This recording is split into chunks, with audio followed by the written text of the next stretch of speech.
Bismillahirrahmanirrahim. Assalamualaikum warahmatullahi wabarakatuh. Rekan-rekan mahasiswa Universitas Terbuka, apa kabar? Semoga dalam keadaan sehat semua dan tetap bersemangat untuk mengikuti mata kuliah karilnya ya. Khususnya untuk mahasiswa yang karil dan bimbingan dengan saya, semoga tugas satunya sudah pada rampung dan sudah pada submit ya. Eh, Beberapa mahasiswa masih bertanya sebenarnya seperti apa artikel dari Karil yang dimaksudkan gitu ya. Nah, jadi pada kali ini saya berusaha mencoba untuk memaparkan kembali apa yang dimaksud artikel ilmiah yang ada pada tugas 1 mata kuliah Karil di di Tuton Universitas Terbuka. Ya, sebelumnya saya banyak-banyak berterima kasih kepada semua rekan-rekan yang telah membuka video ini. Semoga video ini benar-benar memberikan manfaat untuk rekan-rekan sekalian dan juga untuk saya pastinya dan bisa dipergunakan sebagai pertimbangan dalam setiap penulisan karya ilmiah sehingga nantinya ini bisa menjadi amal jariah untuk kita ya, untuk saya khususnya. Jadi jangan lupa kalau merasa ini videonya berguna nih untuk rekan-rekan atau untuk teman-teman yang lain di-share ya. Kemudian juga nggak lupa saya berterima kasih untuk yang telah mensubscribe channel saya ya. Terima kasih banyak. Semoga rekan-rekan yang telah mensubscribe channel saya dan telah melihat ini dalam keadaan sehat dan lancar ya, beserta keluarganya. Oke, itu adalah pembukaannya. Kita langsung masuk ke artikel ilmiah yang mau dikerjain itu kayak gimana sih gitu kan. Nah, jadi tuh rekan-rekan ya, di sini saya akan mencoba mengulas yang dimaksud dengan karya ilmiah itu sendiri apa ya. Jadi kalau misalnya nih teman-teman mendengar karya ilmiah mungkin yang terbayang itu adalah skripsi gitu ya, atau tesis, atau disertasi, atau jurnal, ya, atau hasil penelitian gitu ya. Nah, benar itu semua adalah karya ilmiah ya. Tapi rekan-rekan, karya ilmiah yang karya tulis ilmiah yang biasa disingkat dengan karya ilmiah yang dimaksudkan untuk rekan-rekan kerjakan ini adalah berikut ya. Pertama, ya, kita di sini anak-anak UT ya, di sebentar ya, diminta untuk nih ya, diminta untuk mengerjakan artikel ilmiah ini ya. Nih, artikel ilmiah ini ya. Untuk apa? Sebagai prasyarat kelulusan. Oke, sebagai prasyarat kelulusan program ya yang akan diseminasi melalui repositori dan seterusnya. Nah, artikel ilmiah itu adalah di bawahnya dicetak tebal ya. Ragam karya ilmiah yang ditulis berdasarkan hasil penelitian atau pemikiran orisinil yang nantinya dipublikasikan dan dimuat pada jurnal ilmiah. Jadi boleh dua nih, boleh hasil penelitian dari rekan-rekan sekalian atau boleh juga dari pemikiran orisinilnya ya. Nah, kebalikannya mungkin rekan-rekan pernah mendengar artikel ilmiah populer. Kalau ada kata-kata tambahan populer, itu berarti sifatnya umum. Kenapa umum? Karena dia buat dikonsumsi oleh seluruh lapisan masyarakat atau publik. Nah, biasanya itu ada di surat kabar ataupun majalah ya. Nah, kenapa disebutnya itu populer? Karena tidak terikat dengan rambu-rambu penulisan ilmiah secara ketat. Namun, karya ilmiah yang kita kerjakan di tugas satu ini ya, itu adalah karya ilmiah yang tadi dua tadi ya, yang tidak ada tambahan kata populernya. Oke, nih ada yang disebut dengan elemen karya ilmiah. Kita belajarnya pelan-pelan ya, biar menulis karya ilmiahnya itu nggak bingung lagi. Nah, ada yang pertama itu substansi. Substansi itu kan mungkin rekan-rekan sering dengar ya, intinya itu substansi itu isinya. Ya berarti kalau substansi artinya isi dari si karya ilmiah. Apa sih isinya? Ya kajian dari hasil penelitian kita ya, atau apa namanya, dari satu atau lebih bidang ilmu. Ya. Oke, terus yang kedua selain ada substansi, ada elemen yang kedua adalah sistematika. Sistematika itu tata cara ya, dalam rangka menyusun artikel ya, dan seterusnya. Kemudian ada format. Format itu berarti polanya atau tampilannya ya, tampilan bakunya berupa dari mulai bentuknya, kemudian ukuran kertasnya, apakah kertasnya A4, B5 dan seterusnya ya. Kemudian lebar marginnya tuh ya. Kalian kan kalau belajar di Microsoft Word pasti udah pada tahu ya, margin biasanya 4, 3, 3, 3 dan seterusnya. Kemudian penempatan bagian letak dan seterusnya. Ini ya semua ada di apa namanya, menu-menu Microsoft Word. Jadi tentu saja kalau kita mau mengerjakan karya ilmiah harus bisa mengetik dengan program Microsoft Word. Yang kemudian yang keempat adalah gaya atau style, yaitu penggunaan ragam dan langgam bahasa. Kemudian cara penalaran, cara penyajian, kemudian ada juga ilustrasi, mulai dari ada gambarnya kah, ditambah tabel atau matriks dan sebagainya ya. Kemudian di dalamnya juga ada tata cara pengutipan dan penulisan sumber pustaka. Itu adalah elemen dari karya ilmiah. Oke, sorry. Selanjutnya adalah karakteristik. Karakteristik yang melekat pada sebuah karya ilmiah ya, termasuk artikel ilmiah yang mau kita kerjain ini, itu dikenalinya dengan ciri-ciri berikut. Yang pertama nih, strukturnya, struktur penyajiannya. Itu biasanya terdiri dari 3 pendahuluan, pokok, pembahasan, dan penutup. Adapun sikap penulis yang harus dimiliki adalah objektif dan ilmiah. Pasti rekan-rekan udah tahu ya objektif apa, ilmiah juga apa. Kemudian yang ketiga adalah bahasanya atau ragam, ketepatan ragam dan kaidah ya dalam penulisan ilmiah. Kemudian nih, prinsip dalam penulisan karya ilmiah. Oke, bisa rekan-rekan baca ya, dari mulai ringkas, padat, jelas, informatif, impersonal. Artinya peneliti sebagai kata ganti orang, saya, lugas, menarik, dan tidak multitafsir. Artinya kita penafsirannya itu ke satu arah ya. Kemudian yang ketiga memiliki kebaruan informasi. Yang keempat adalah ide atau temuan hasil kajiannya itu dapat disebarluaskan atau diseminasi. Yang kelima adalah objektif karena didasarkan pada data dan fakta atau kajian empiris. Kemudian yang keenam menggunakan metode penalaran induktif. Nah, penalaran induktif itu penalaran berdasarkan pengamatan yang lebih spesifik sampai pada generalisasi dan teori yang lebih luas ya. Dan metode penalaran deduktif, yaitu dari yang umum sampai pada yang lebih spesifik. Atau mungkin campurannya antara induktif dan deduktif. Ya, pasti karena kan udah tahu ya apa itu induktif dan apa itu deduktif. Kemudian yang ketujuh, rasional ketika menganalisis data, yaitu menggunakan pengalaman dan pikiran sendirinya secara logis.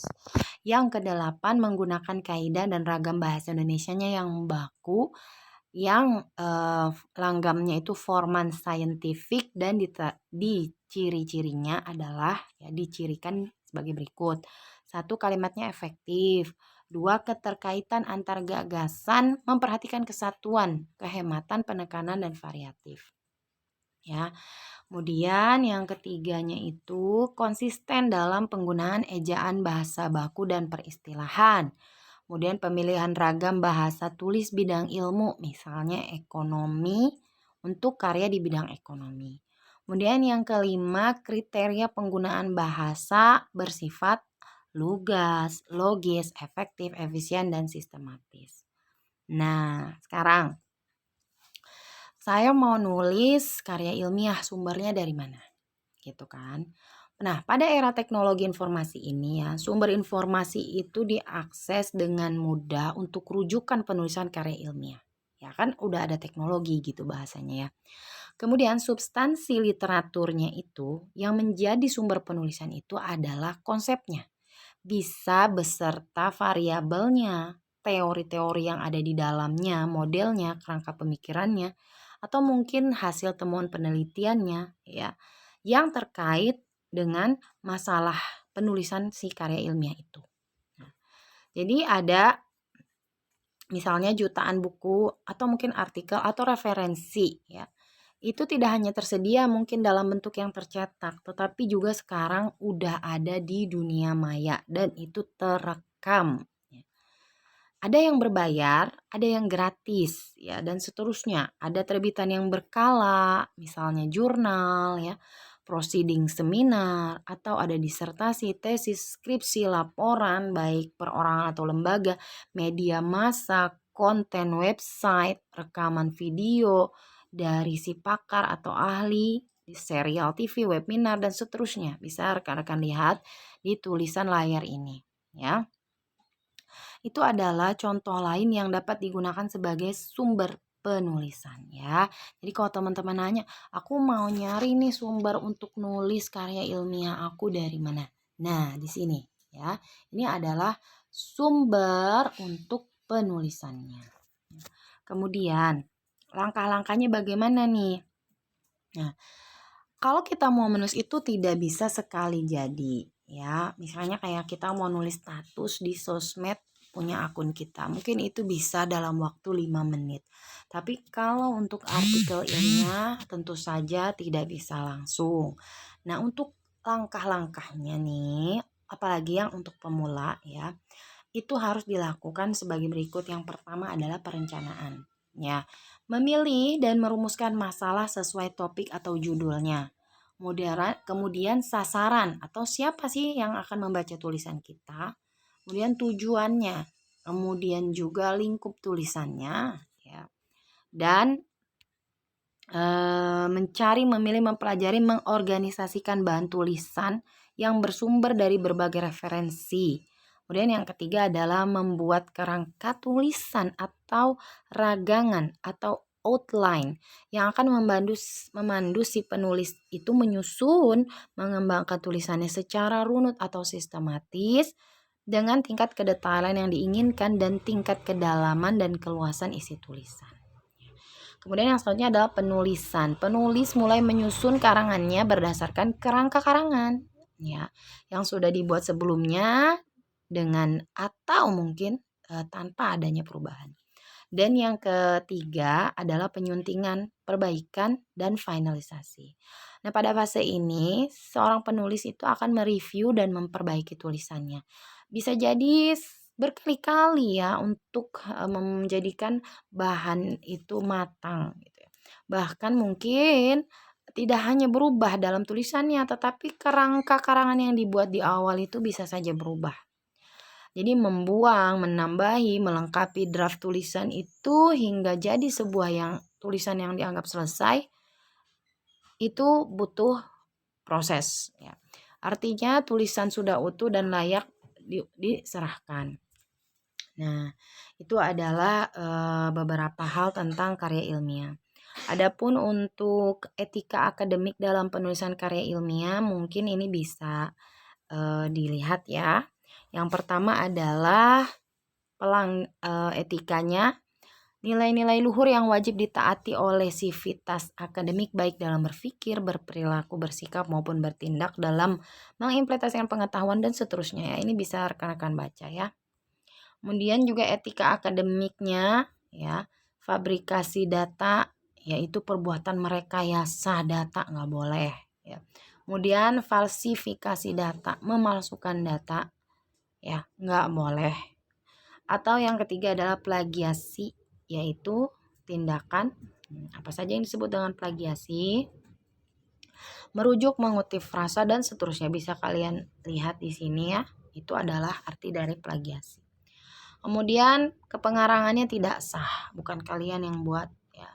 Atau yang kelima konflik kepentingan, dan yang keenam pengajuan jamak, yaitu perbuatan mengajukan naskah karya ilmiah yang sama dan diterbitkan lebih dari satu jurnal.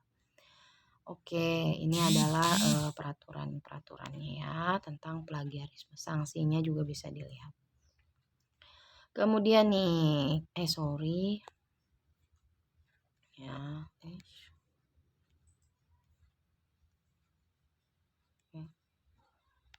ini yang kita mau bahas sebentar. Gimana nih? Bentar ya.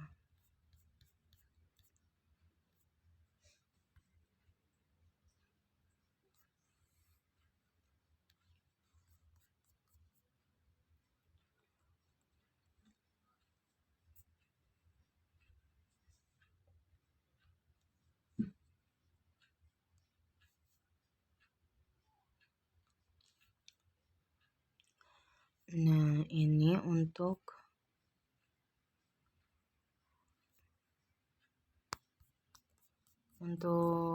tugasnya.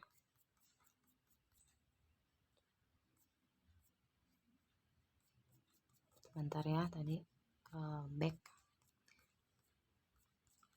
Oke. Ini ya. Nah,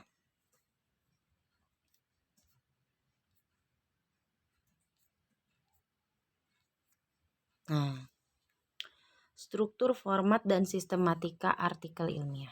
Nah, ini banyak yang bertanya gimana ya saya mau nulisnya, gitu kan. Di sini nih, dimulai dari sini.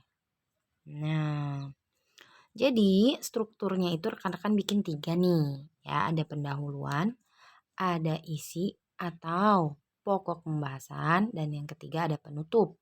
Ya, ini bisa kalian lihat nih, kalau pendahuluan pasti isinya latar belakang.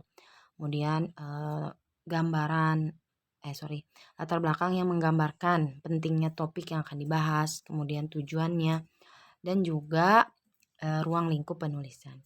Kemudian kalau pembahasan ya berarti hasil pemikiran dari atau penelitian yang akan disajikan ya. Dan terakhir adalah penutup ya, artinya ada kesimpulan maupun harapan ataupun saran ya untuk langkah selanjutnya, apakah ada atau tidak.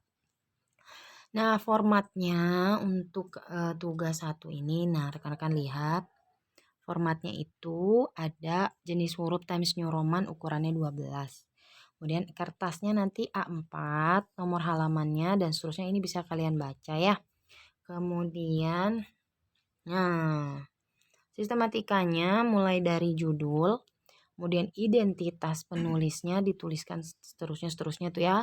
Metode atau kerangka berpikir. Nah, ini ya ada 2 hal yang agak berbeda nih di karya ilmiah di artikelnya. Kalau misalnya sumber penelitiannya itu adalah hasil penelitian, maka metode setelah pendahuluan.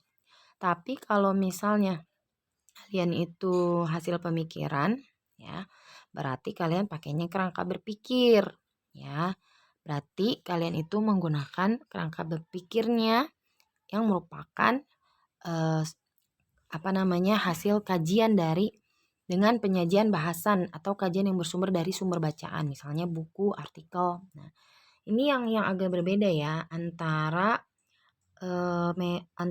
hasil penelitian dan juga pemikiran. Tadi kan kita udah tahu di awal bahwa artikel ilmiah itu sendiri boleh dari hasil penelitian, boleh juga dari hasil kajian pemikiran rekan-rekan sekalian. Nah, ini terserah kalian mau penelitian atau mau hasil kajian dari pemikiran kalian.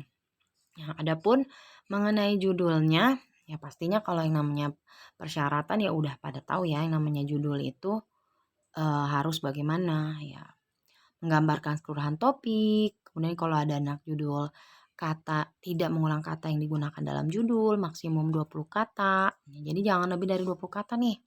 Ya, kemudian yang B, cara penulisan judulnya nih.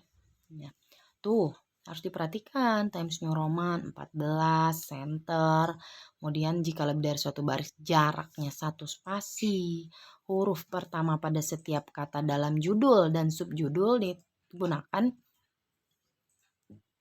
huruf kapital ya, kecuali kata depan kayak dan, atau, pada, dan seterusnya. Jadi kalau misalnya nulis artikel ilmiah, jangan sampai nulis judulnya aja udah salah. Jangan ya. Jadi ini penting untuk diketahui bagaimana sih cara menulis judul yang benar. Ini ketentuannya ada di sini. Oke, jangan salah lagi ya. Maksimum 20 kata. Kemudian nih untuk nama penulisnya. Rekan-rekan setelah membuatnya di bawah judulnya tuh ada kan nama kalian atau nama si peneliti. Nah itu tulisannya Times New Roman poinnya 11 ukurannya 11, spasinya 1, kemudian di tengah.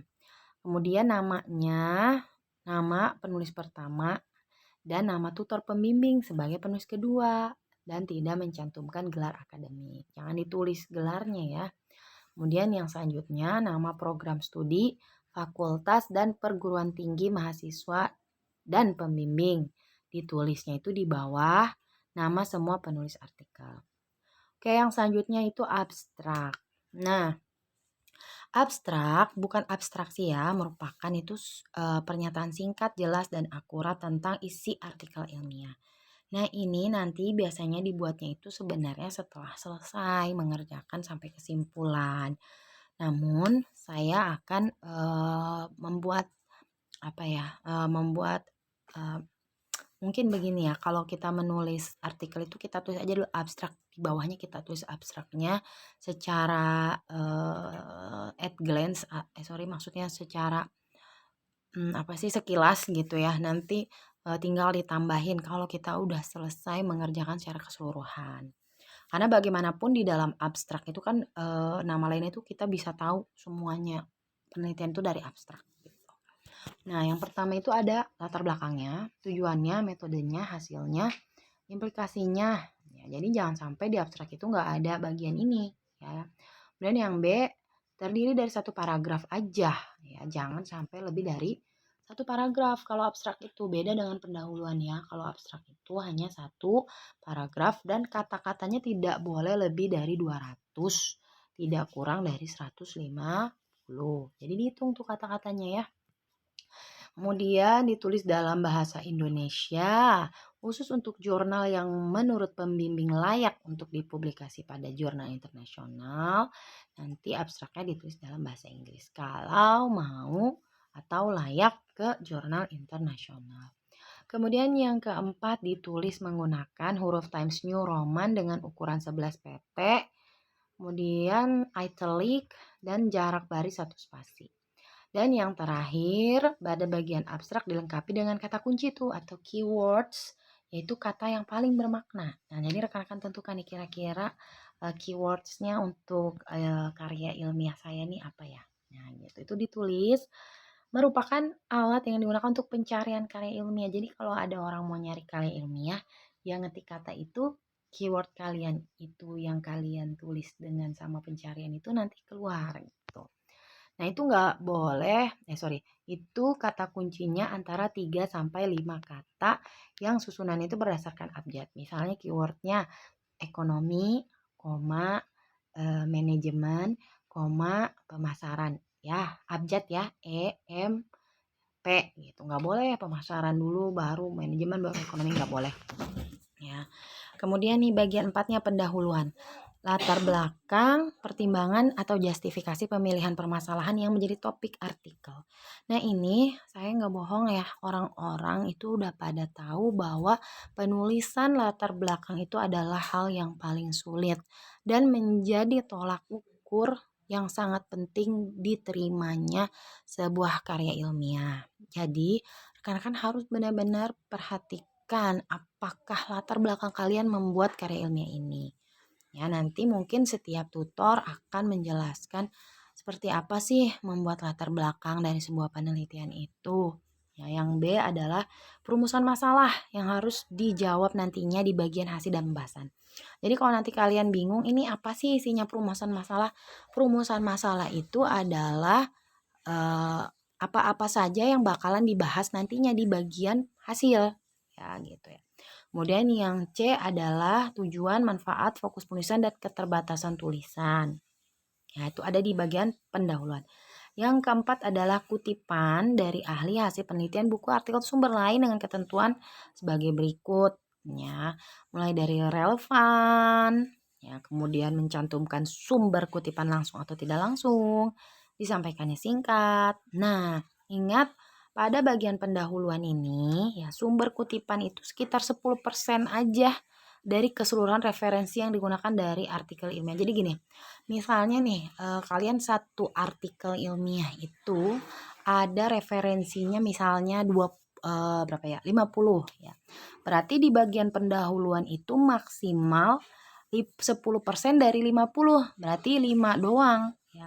5 saja maksimal sumber kutipan yang ada di bagian pendahuluan itu. Selebihnya itu selebihnya itu 90% itu tidak boleh ada di pendahuluan. Jadi jangan sampai referensi kalian itu semuanya ada di pendahuluan. Tidak ya. Pendahuluan hanya mencantumkan 10% saja dari keseluruhan referensi yang digunakan oleh artikel ilmiah.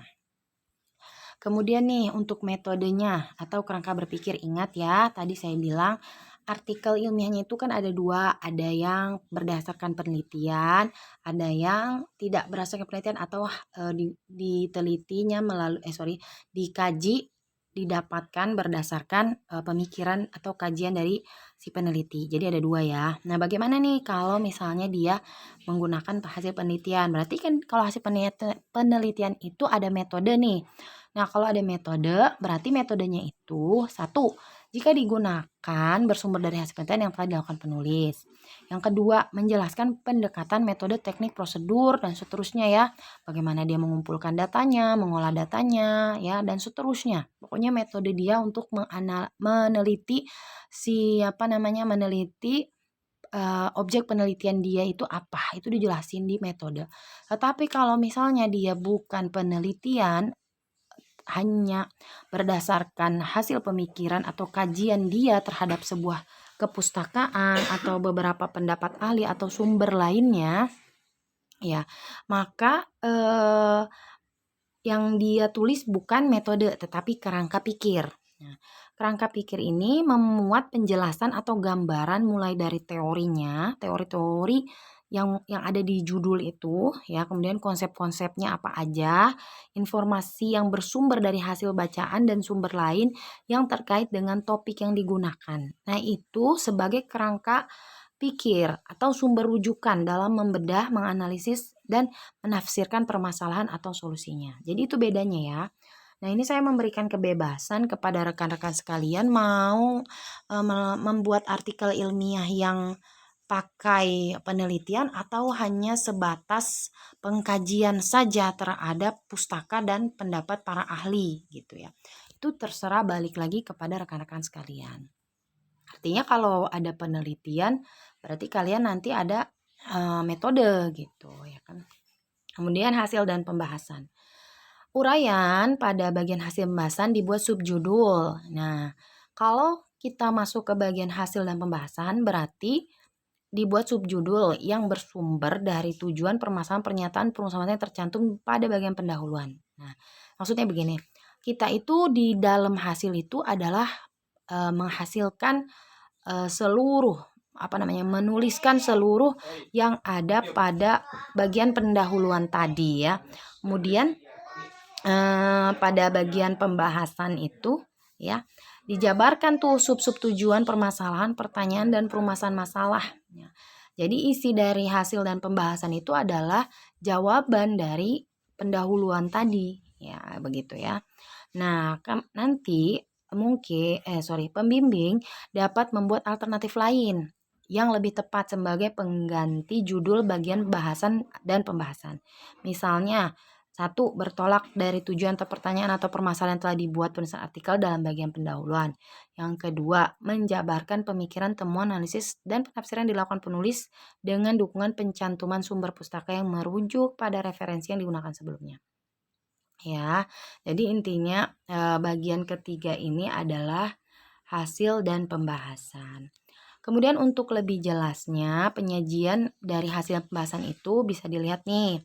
Yang pertama, artikel berdasar hasil penelitian. Oke, kalau kalian itu artikelnya dari hasil penelitian nih, berarti hasilnya itu memuat pertama data tentunya ya, yang dibagi ke dalam beberapa subtulisan. Nah, kemudian yang kedua adalah data dapat disajikan dengan ilustrasi. Misalnya kalian datanya itu tabel, atau datanya itu gambar, atau peta, atau denah, foto, diagram, apa aja dah. Pokoknya itu data. Ya. Kemudian tabel dan gambar ditulis dan dirujuk dalam teks yang bersangkutan. Kemudian yang keempat, data yang sudah dicantumkan dalam tabel tidak boleh diduplikasi dalam bentuk gambar atau sebaliknya. Jadi kalau misalnya kalian udah nulis tabel hasil pengamatan X terhadap Y, nggak boleh di bawahnya lagi gambar pengamatan. Maksudnya yang sama intinya, jangan ya, kalau udah tabel aja, kalau gambar gitu ya. Dan menekankan hanya hasil yang penting-penting aja dalam teks atau narasi.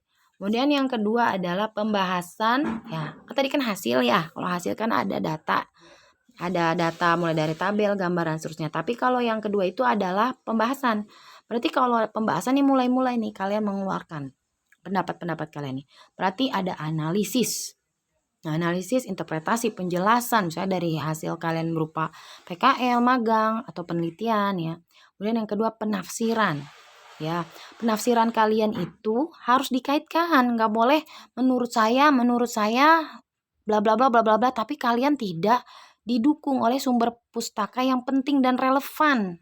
Nah, jadi gini, misalnya begini nih, kalian dapat data nilai, misalnya penelitian kuantitatif ya, nilai yang didapat sebanyak 20%-nya menyatakan setuju. Dan artinya setuju itu artinya ini. Terus kalian bilang, hal ini menurut saya sangat berpengaruh besar, titik. Sudah begitu. Gak boleh. Kalian juga harus menambahkan sumber pustaka sebagai sebagai pendukung ya, dikaitkan. Hal ini sesuai dengan teori siapa, apa. Nah, itulah sebagai sumber pustaka yang pentingnya itu. Dan yang ketiga ada argumentasi. Ya, kemudian ada yang ketiga ini argumentasinya itu secara singkat, logis, fokus ya untuk menjawab tujuan, permasalahan dan seterusnya. Kemudian argumentasi dikemukakan untuk menunjukkan persamaan, kemudian membahas perbedaan. Penyebab timbulnya perbedaan itu apa? Dikaitkan dengan teori-teori, temuan-temuan. Pokoknya kalian berargumen di sini ya, di pembahasan ini. Kemudian pernyataan dalam paragraf dikemas dengan baik ya. Dimulai dari pendapat sendiri di awal paragraf ya.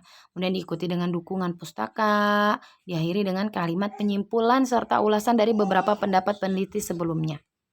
Kemudian dalam pembahasan diberikan implikasi penerapan temuan dan segi-segi lain yang perlu diteliti lebih lanjut, serta pembahasan diakhiri dengan kalimat yang positif, tegas, dan kuat. Jadi ini ada nih bagaimana rekan-rekan membuat paragraf-paragraf dalam pembahasan ya. Jadi mulai dari pendapat rekan-rekan misalnya bahwa pemasaran ini sangat diperlukan untuk penjualan produk ini gitu ya. Terus ada dukungan di selanjutnya, paragraf selanjutnya ya, menurut ahli ini bla bla bla, terus dituliskan.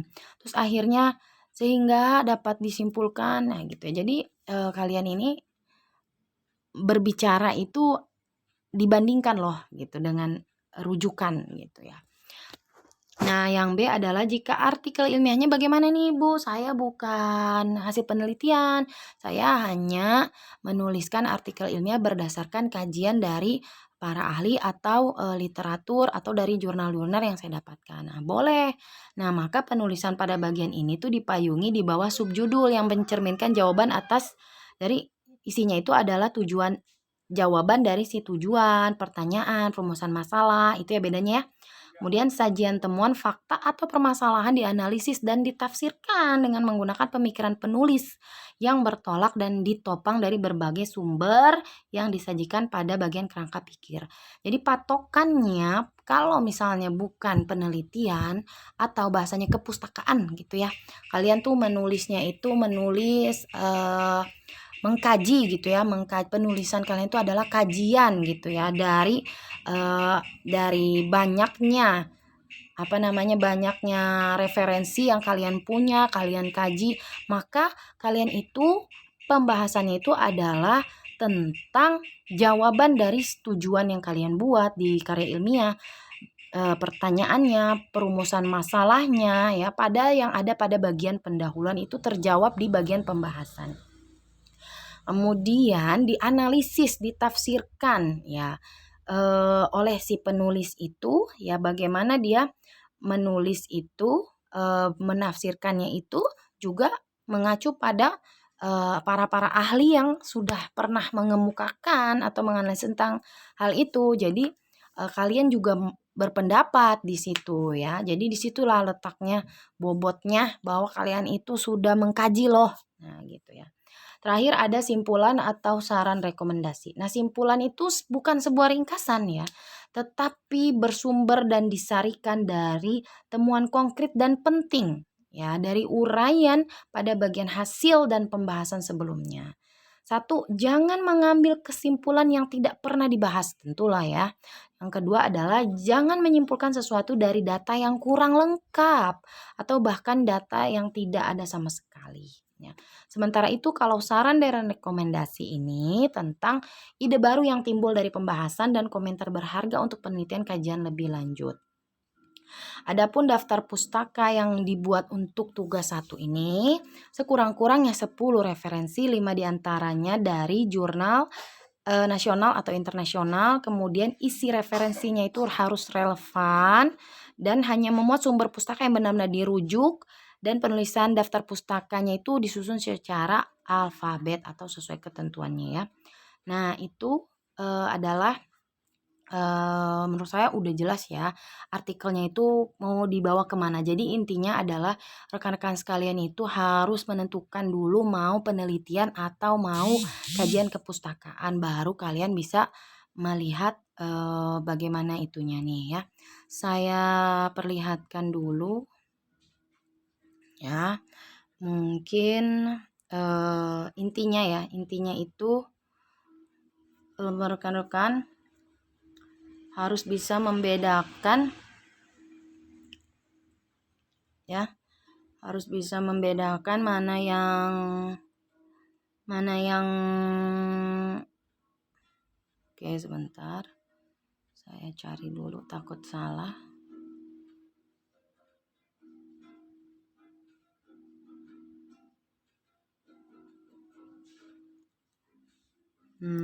Ya.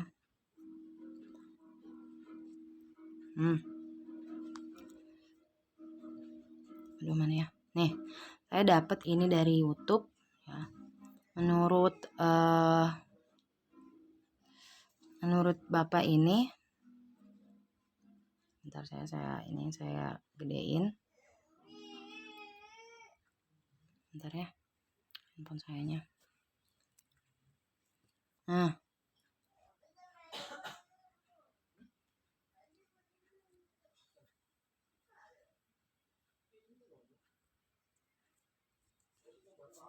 Jadi tuh kalau yang bukan penelitian atau berupa ide gagasan, di dalamnya itu tidak ada metode. Sorry ini.